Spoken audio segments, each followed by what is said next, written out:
Hello students, અત્યારે આપણે જોઈ રહ્યા છે યુનિટ નંબર 4 બરાબર, ઇલેક્ટ્રિકલ સેફ્ટી અને પ્રોટેક્શન. હવે આ યુનિટની અંદર આપણે અત્યાર સુધી શું જોયું છે? એક તો સ્ટાર્ટ કર્યું હતું આપણે રેક્ટિફાયરથી.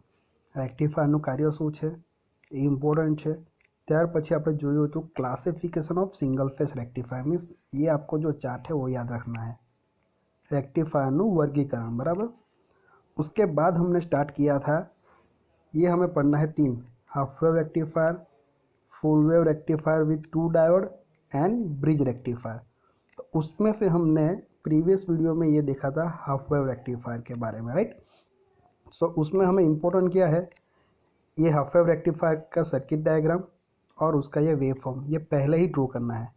आपको पेज में इतनी स्पेस नहीं होगी, ये बुक में बाजू में ड्रॉ किया है, ऐसा ही नहीं. यहाँ पर सर्किट डायग्राम और उसके नीचे ये वेव फॉर्म ड्रॉ करना है. यहाँ पे भी ये इनपुट का वेव फॉर्म है, एग्जैक्ट उसके नीचे ही सेम टाइम पीरियड लेके हमें आउटपुट का वेव फॉर्म ड्रॉ करना है, राइट.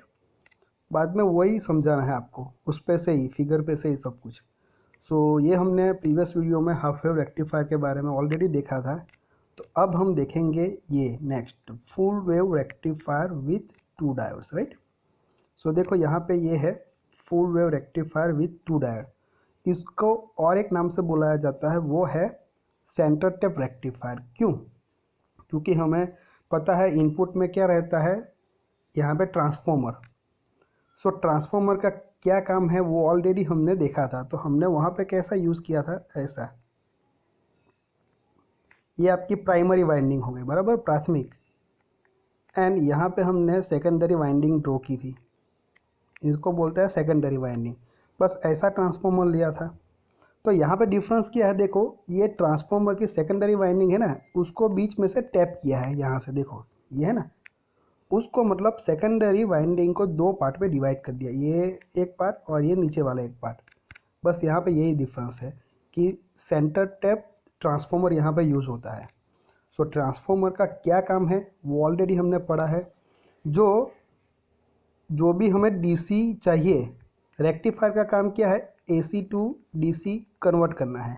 सो जितना वोल्ट डीसी चाहिए इतना वोल्ट हमें एसी में पहले चाहिए. ज़रूरी जो वोल्टेज चाहिए वो कौन देगा हमें, ये ट्रांसफॉर्मर. क्योंकि हमारा इनपुट है वो तो 230 वोल्ट एसी ही आने वाला है.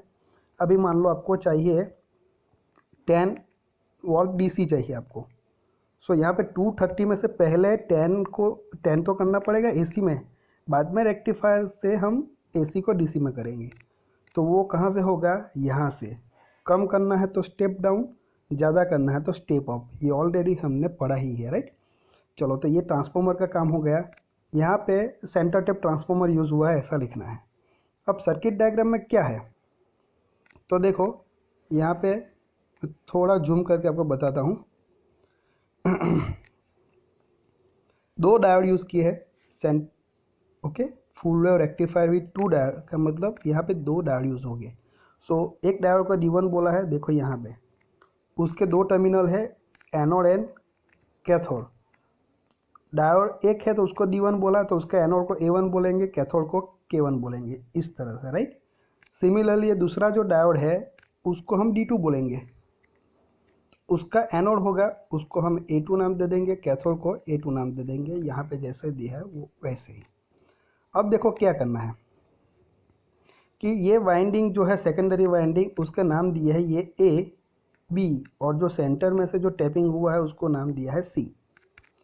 अब देखो डायोड जो D1 एंड D2 जो है, उसके D1 डायोड के एनोड को ए के साथ कनेक्ट किया है, एंड D2 डायोड का जो एनोड है उसको ये बी के साथ कनेक्ट किया है, और दोनों डायोड का कैथोड को एक दूसरे के साथ कनेक्ट किया है. देखो, कनेक्टेड टू ईच अदर.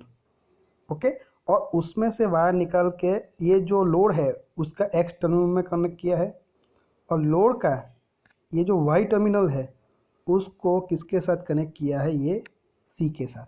तो ये हमारे सर्किट डायग्राम बन गए, सिंपल, पता चला. सो सर्किट डायग्राम में जो जो ड्रॉ किया है ना, बस उसको ही हमें स्टेप में लिखना है और हर एक पॉइंट में लिखना है कि ये डायोड को इसके साथ कनेक्ट किया है, ये लोड रजिस्टर को इसके साथ कनेक्ट किया है, और यहाँ पे जो सिंबल दिया ना A1 K1 टर्मिनल को नाम दिए है, ये लोड रजिस्टर के टर्मिनल को नाम दिया है एक्स एंड वाई, तो लिखने में हमें आसानी रहती है, सिंपल। तो इतना हो गया। अब इनपुट वेवफॉर्म ड्रॉ करना है, तो इनपुट वेवफॉर्म तो हमें यहाँ पे एसी ही मिलेगा, राइट।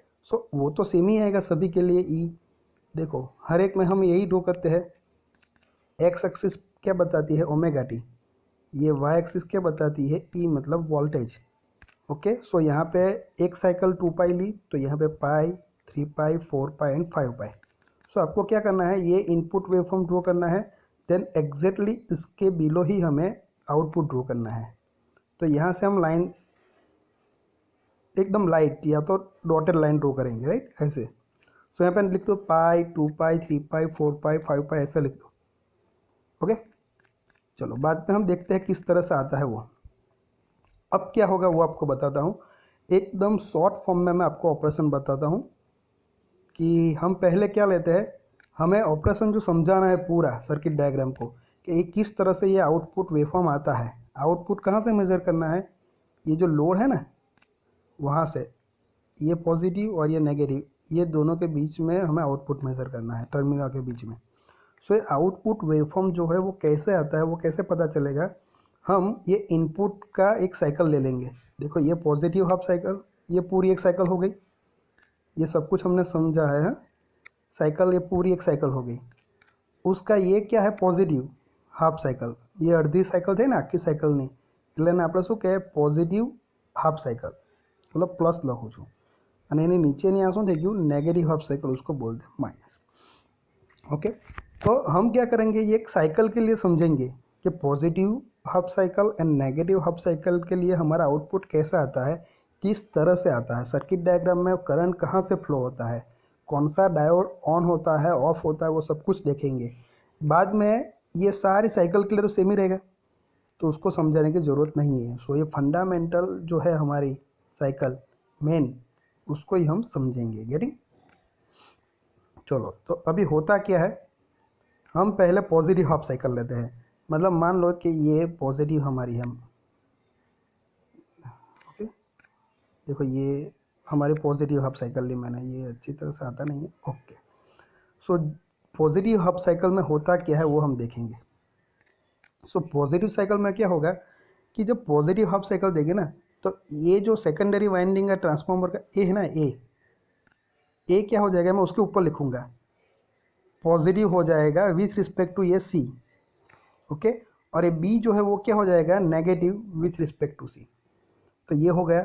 अब देखो डायोड जो है D1 एंड D2, उसके एनोड को वोल्टेज किसको ज़्यादा मिल रहा है, देखो।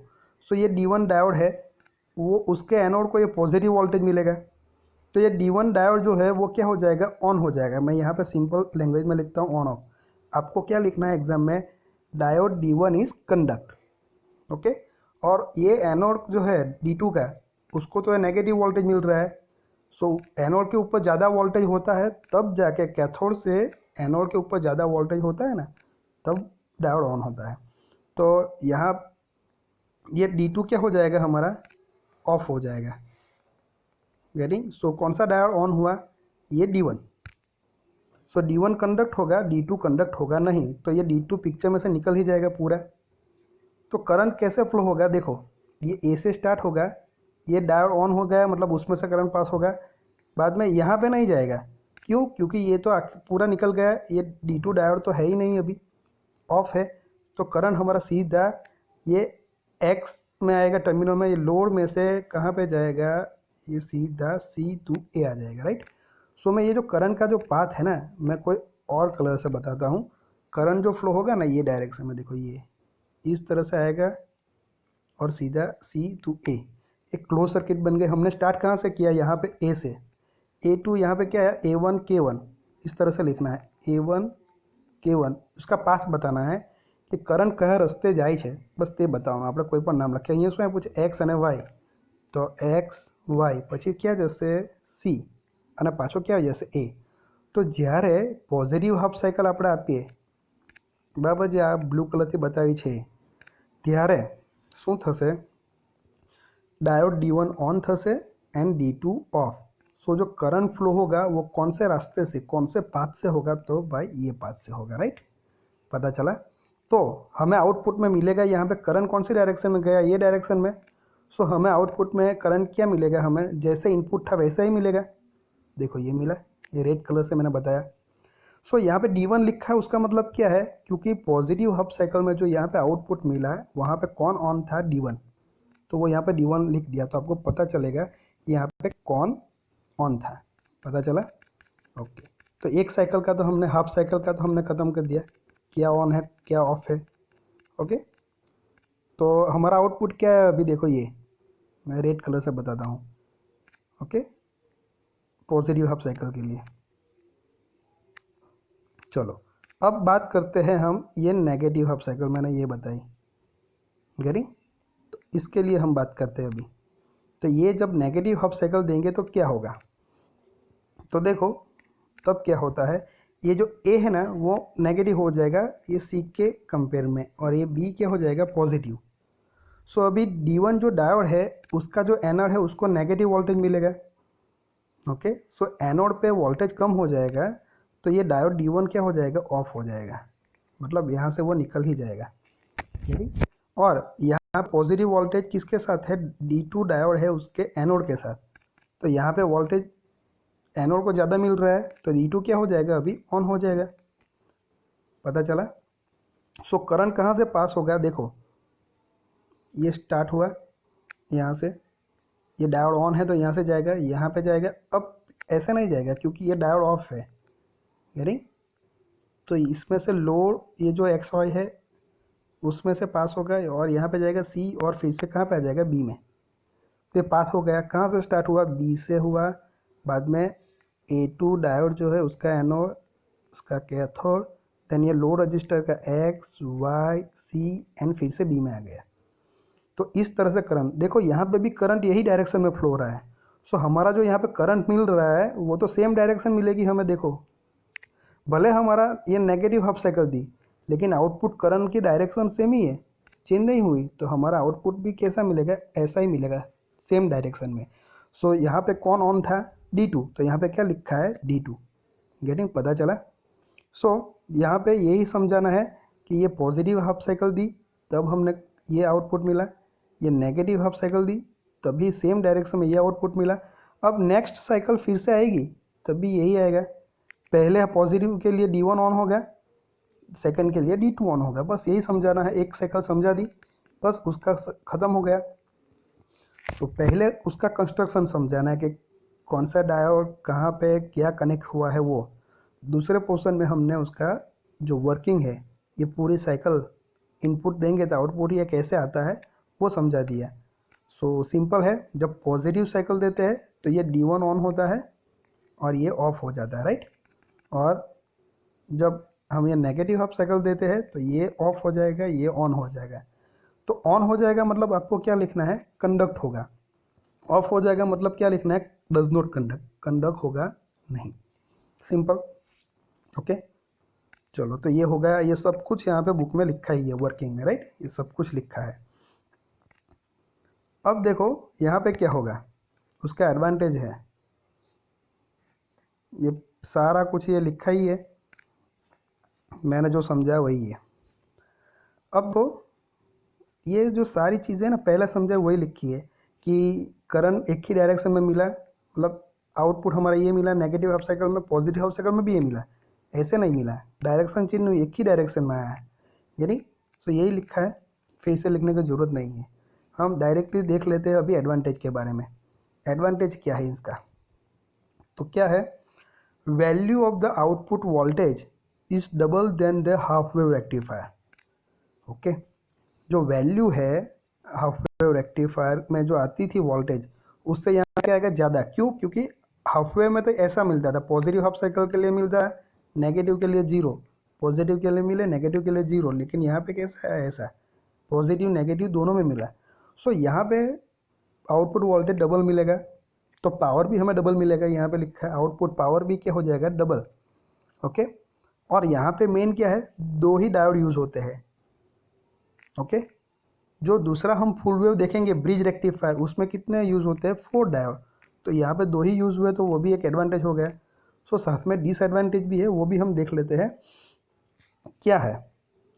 कि सेकेंडरी वाइंडिंग हमने देखा यहाँ पे ट्रांसफॉर्मर का, यहाँ पे एक बीच में से क्या हुआ, सेंटर टेप हुआ, तो यहाँ पे स्पेशल सेंटर टेप ट्रांसफॉर्मर चाहिए।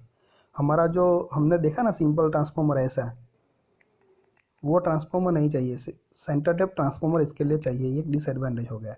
बाद में यहाँ पे जो है ना कि ये सेंटर टेप रेक्टिफायर हमने यूज़ किया ये बीच में से, तो एट अ टाइम ये आधा ही यूज़ होगा, आधी वाइंडिंग ही यूज़ होगी, आधी वाइंडिंग यूज़ नहीं होगी।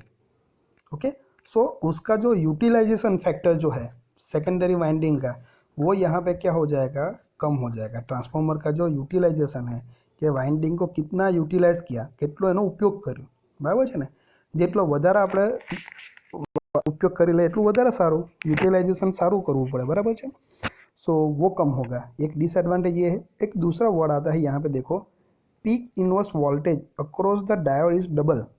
सो यहाँ पे जो है ना डायोड का जो पीक इनवर्स वोल्टेज है वो डबल होगा।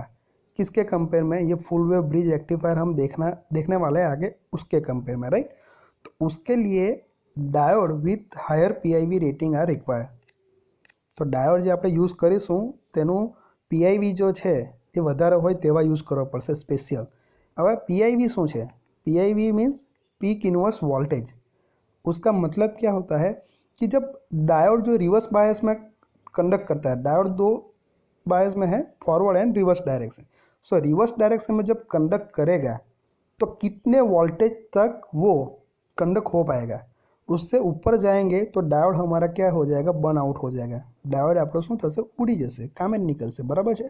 તો રિવર્સમાં કેટલા વોલ્ટેજ આપીશું ત્યાં સુધી એ વ્યવસ્થિત રીતે કંડક્ટ થશે, બરાબર છે, मतलब રહેશે, विथस्टैंड करेगा, उसको बोलते हैं पीक इनवर्स वोल्टेज। तो इसके लिए स्पेशल डायोड चाहिए विथ हायर पीआईवी। तो एक डिसएडवांटेज हो गया। सो एडवांटेज डिसएडवांटेज आपको तीनों को कंपेयर करके दो तीन लिख देना है। मेन इंपॉर्टेंट 3 या 4 मार्क में थियरी आया ना, तो ये सर्किट डायग्राम वेवफॉर्म ड्रॉ करो और उसको समझाओ। बस इतना भी आप करोगे ना, ये नहीं भी लिखोगे ना, तब भी आपके 3 या 4 मार्क्स आपको मिल जाएंगे, कोई प्रॉब्लम नहीं है, right. Okay, so next video में हमने क्या देखेंगे, ये नेक्स्ट जो है ना ये हमने देख लिया प्रीवियस वीडियो में। ये वीडियो में हमने full wave rectifier with 2 diode देखा। नेक्स्ट वीडियो में हम ये ब्रिज रेक्टिफायर के बारे में बात करेंगे। ओके।